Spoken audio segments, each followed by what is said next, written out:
On Global TV News Express, President Tinubu says Nigeria pursuing climate-smart practices for food security. Abia First Lady Priscilla Oti pledges to fight HIV stigma with legislation.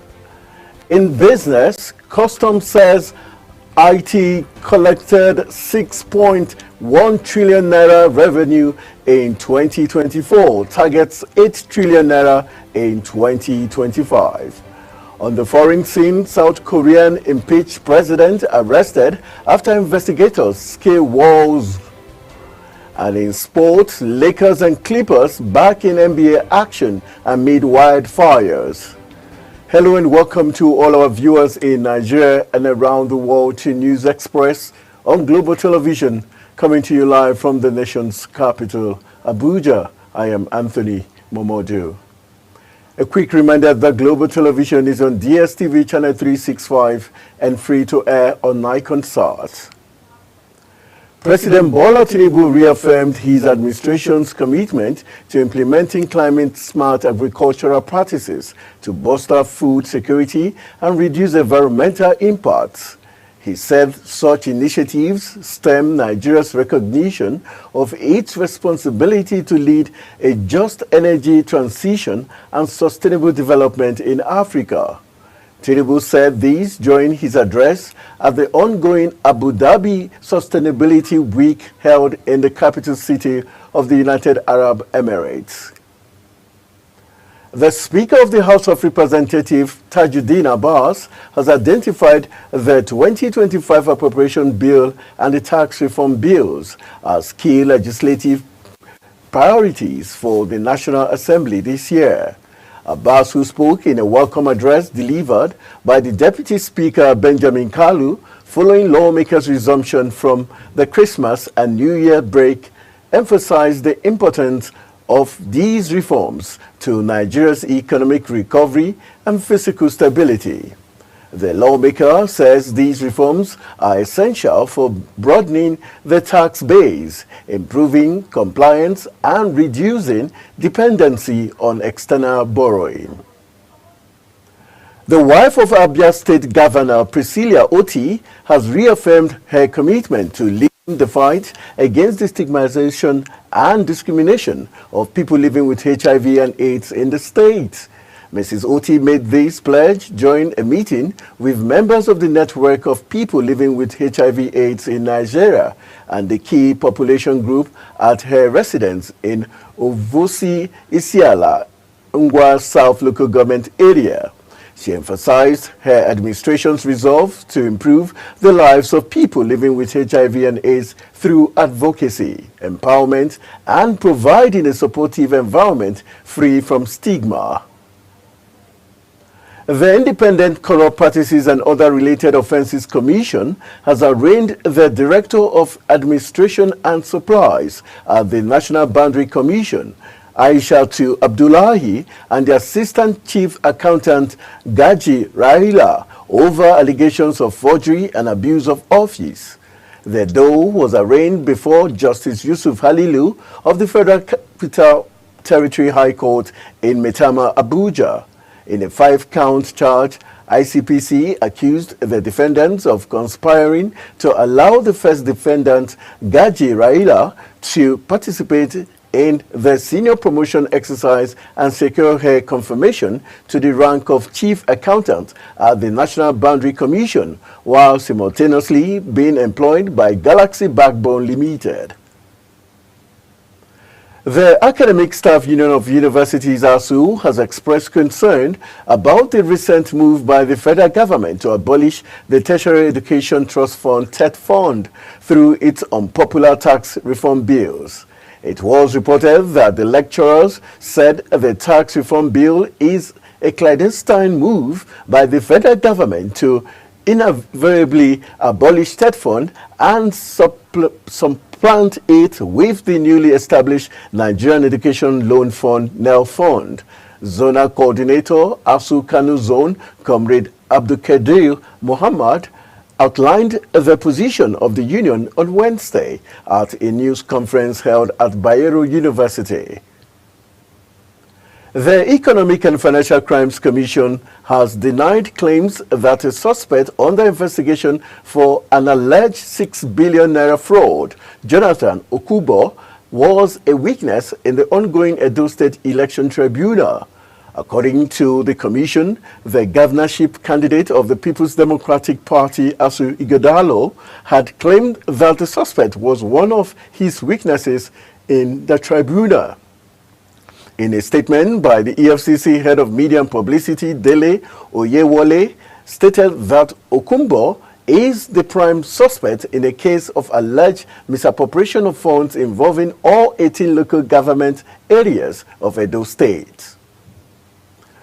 Abosade Aloba, the mother of the late singer Iloroluwa, popularly known as Mohbad, and actor Yomi Fabiyi have clashed over the cause of the singer's death. Fabiyi, at a world press conference held at the Radisson Blu in Ikeja, Lagos State, to demand justice for Mohbad, accused the late singer's brother, Adura Aloba, of messaging him on Instagram claiming to know the root cause of his brother's death. In response, Aloba denied the claim, stating that Adura wouldn't have known the cause of Mohbad's death and should remain silent. A fatal head-on collision on the Batati-Lanle Road in Niger State has claimed the lives of 8 farmers in a horrific road accident involving a Toyota Corolla and a tanker trailer.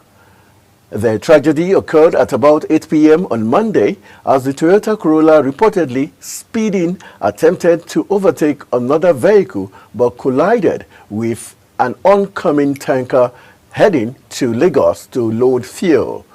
The victims, identified as farmers who had migrated from Niger Zone B to Dasu village in Lavon local government area due to insecurity, were crushed beyond recognition in the crash.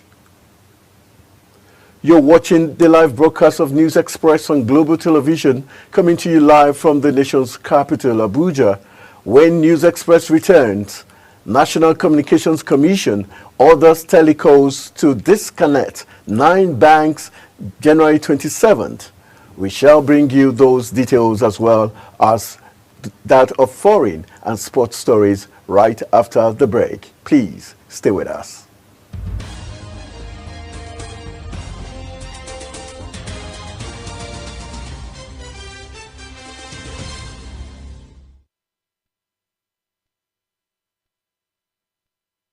From the breaking business, the Nigerian Communications Commission has authorized telecommunications companies to disconnect the unstructured supplementary service data codes assigned to 9 financial institutions due to unpaid debts.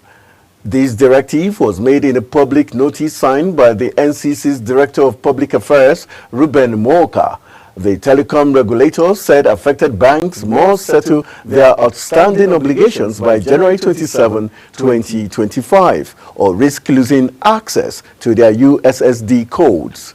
These codes, essential for enabling mobile banking services, could be reassigned to other applicants if the debt remained unresolved.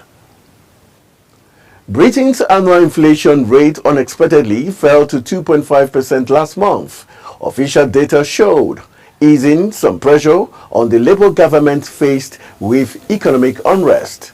Analysts had forecast no change in the Consumer Prices Index from the 2.6% figure in November. The latest reading from the Office for National Statistics comes one day after Finance Minister Rachel Reveles was forced to defend the government's handling of the economy following a recent sharp run-up in state borrowing costs and a hefty drop in the pound.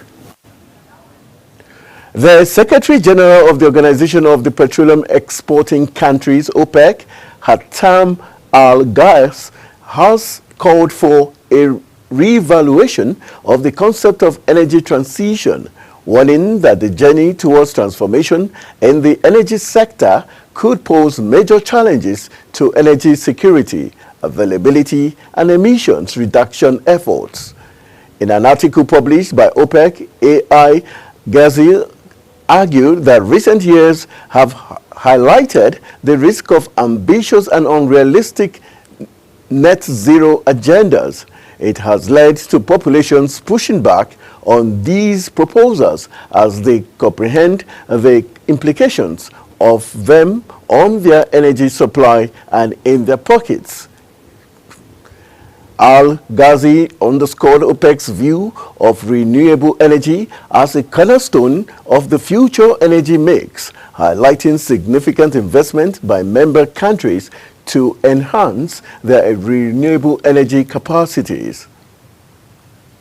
The federal government has reiterated its commitment to enhancing collaboration with indigenous oil services providers as a critical strategy to boost crude oil production and drive the growth of the oil and gas sector. The Minister of State for Petroleum Resources, Senator Heineken Lukubiri, made this assertion while inspecting Geoplex Oilfield Services and WCS facilities in Port Harcourt.